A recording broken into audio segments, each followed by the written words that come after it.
Jorge, gracias por recibirnos, secretario gremial del seguro. Jorge, ¿qué situación difícil está viviendo el país en su contexto económico, ¿no? El gobierno había planteado una proyección a inicio de año en su presupuesto y hoy ya todos los gremios, ustedes inclusive, van avanzando sobre ese porcentaje que es el 29%, hoy se habla de un 40-45%. ¿Qué análisis haces sobre ese contexto? Sí, bueno, es absolutamente difícil.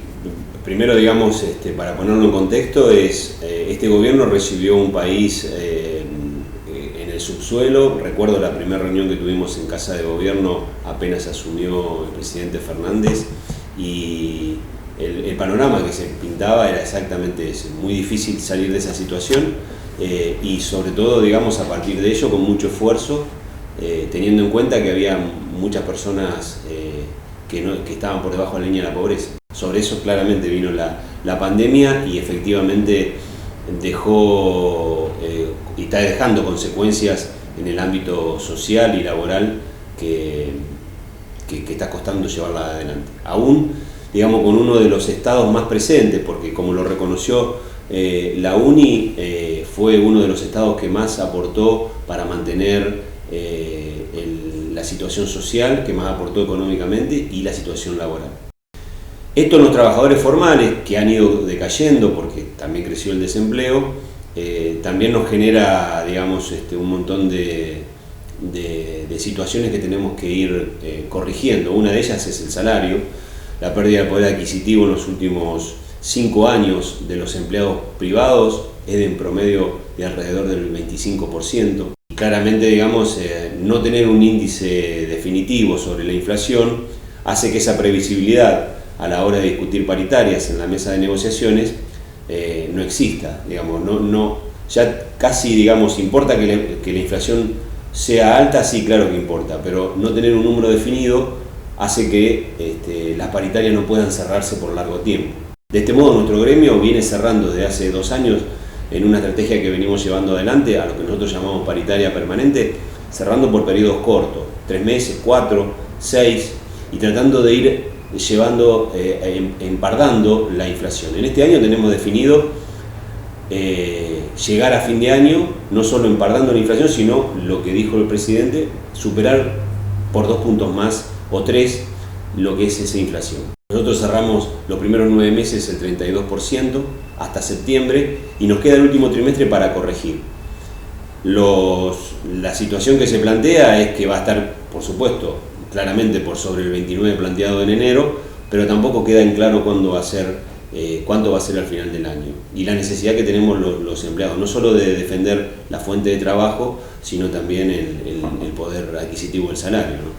Ese desembolso económico que bien mencionás, que tuvo que hacer el gobierno en plena pandemia, seguramente va a traer consecuencias a futuro cuando esto termine alguna vez. ¿Cuáles son esas decisiones que debe tomar el Poder Ejecutivo para tratar de paliar la situación?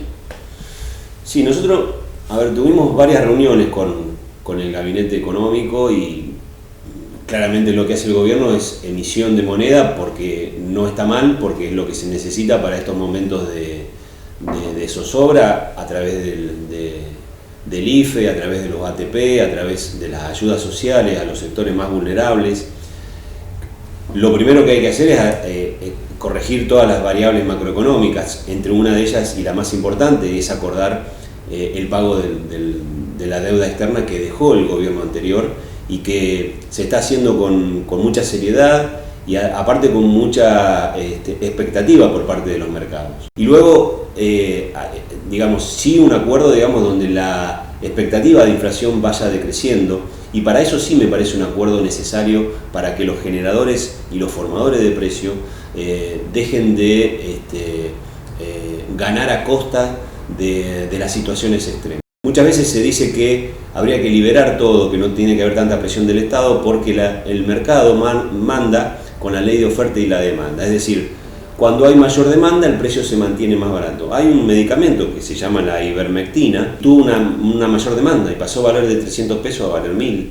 Entonces evidentemente ahí no se respeta la ley del mercado y sí lo que hay es un aprovechamiento en la cadena, en alguna parte de la cadena. Con los productos esenciales que tienen que ver con lo que más conforman la canasta básica del salario, que tiene que ver con los alimentos, sucede lo mismo también. El productor no es el que más gana, el productor al pie de la planta o al pie de la producción de la leche no es el que más gana, sino que todo queda en el camino entre el marketing, la logística, la puesta en situación de góndola. Nosotros lo que le reclamamos al gobierno es: juntémonos todos en una mesa y que nos reclamen a nosotros lo que nos tienen que reclamar, porque queda poco por hacer, digamos. Nosotros hemos puesto todo el trabajo habido y por haber, inclusive con paritarias, y hemos mantenido la paz social, inclusive en situaciones en las que en el resto de Latinoamérica los países servían. Pero queremos de los empresarios un compromiso claro de inversión genuina y sobre todo de un control de los precios, que es lo que hoy me parece que está alterando la variable de los salarios. La pandemia trajo también ciertas situaciones, y ya voy en concreto a lo laboral, que es por ejemplo el teletrabajo. Ya hoy las empresas apuestan mucho al teletrabajo y se hablaba mucho de gremios como la bancaria, por ejemplo, que ahora apuesta al teletrabajo y demás, pero el seguro ha sido uno de los primeros gremios que ha cerrado convenios marcos que incluyen el teletrabajo. Ustedes lo empezaron a negociar prácticamente iniciada la pandemia. ¿Cómo está esa situación hoy? Sí, a ver, en la nuestra, tanto como la bancaria, somos dos actividades en las que está atravesado por la tecnología y por la cual el teletrabajo funcionó desde el mismo momento de marzo del año pasado, que empezó a estar el aislamiento social preventivo y obligatorio. Para nosotros significó, digamos, no el teletrabajo como la ley lo marca, sino un trabajo desde la casa que tiene otras condiciones. En ese momento significó que el trabajador pudiera tener una contención sanitaria, es decir, que estuviera aislado, pudiera seguir trabajando, pudiéramos guardar los puestos de trabajo y pudiéramos seguir cobrando los salarios, inclusive también discutiendo paritarias. En ese momento, coyunturalmente, sirvió de mucho. Siguió pasando el tiempo, se dictó la ley de teletrabajo y para nosotros es necesario, digamos, entonces adaptarnos a este nuevo modo y pensar claramente qué es lo que significa el teletrabajo para el trabajador de seguros y quizás para el trabajador en general. Nosotros hicimos una encuesta, un relevamiento con más de 4.000 casos sobre 30.000 trabajadores que somos, es un universo muy grande, para saber qué pensaban del teletrabajo, cómo lo estaban transitando, qué es lo que la empresa hacía para que el trabajo desde la casa fuera, digamos, lo más factible de realizar, y ahí aparecieron un montón de debilidades y algunas fortalezas. Claramente el teletrabajo es una instancia, pero no es la de trabajar 5 días continuos. La gente quiere trabajar desde la casa, pero no todas las jornadas.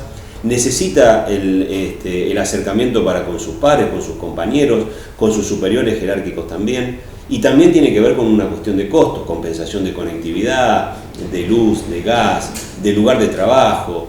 Y además en este país, donde claramente, digamos, es muy diverso, tenemos situaciones que es los costos que significa, digamos, llevar adelante el teletrabajo en Cava y Gran Buenos Aires y lo que significan en la Patagonia, que son diferentes. Todo eso nos ha dado a nosotros un panorama muy claro, sabemos exactamente cómo estamos y estamos en ese reclamo con las cámaras.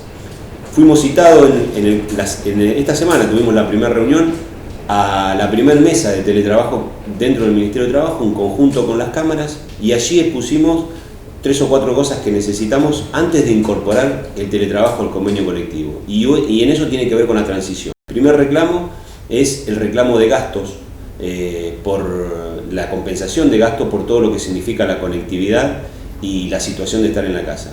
Y la segunda es la provisión de elementos tecnológicos. No todas las empresas proveen de las computadoras, los teléfonos, los sillones ergonométricos, los escritorios, con lo cual todo eso hoy está en debate. Iniciamos esta semana, la semana que viene tenemos una segunda reunión. Somos, junto con bancarios, las 2 mesas de teletrabajo que están funcionando y que esperamos regularlo de un mejor modo posible. Así que es todo un desafío y que claramente lo vamos a hacer en orden a lo que también nuestros trabajadores nos estén reclamando. Jorge, la obra social, en pleno auge hoy de todas las obras sociales, ¿estuvo a la altura, funcionó, tuvo grandes perjuicios a través de esta pandemia?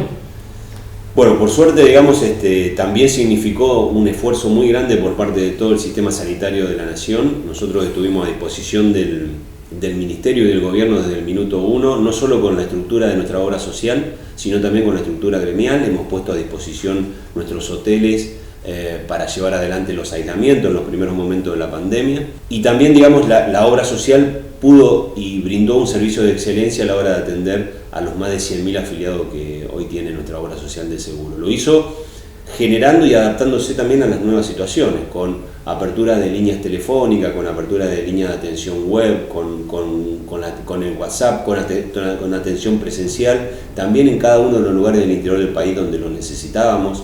Y a partir de eso llevamos adelante una fuerte presencia en cada uno de los hogares, porque también hubo mucha demanda del sector de atención psicológica y entonces también fue la oportunidad para generar nuevas prestaciones, como es por ejemplo la consulta online. Lo hicimos absolutamente convencidos de que era la mejor manera de estar cerca de los afiliados, transitamos eso, somos una obra social que no tiene servicios tercerizados, sino que la prestación la contrata en forma directa, y eso significó también adaptarnos a esa situación para que todos los prestadores también tuvieran el pago en tiempo y forma, como sucedió y como viene sucediendo desde hace años en una obra social que creemos modelo, y así nos han manifestado muchas veces de la Superintendencia de Servicios de Salud.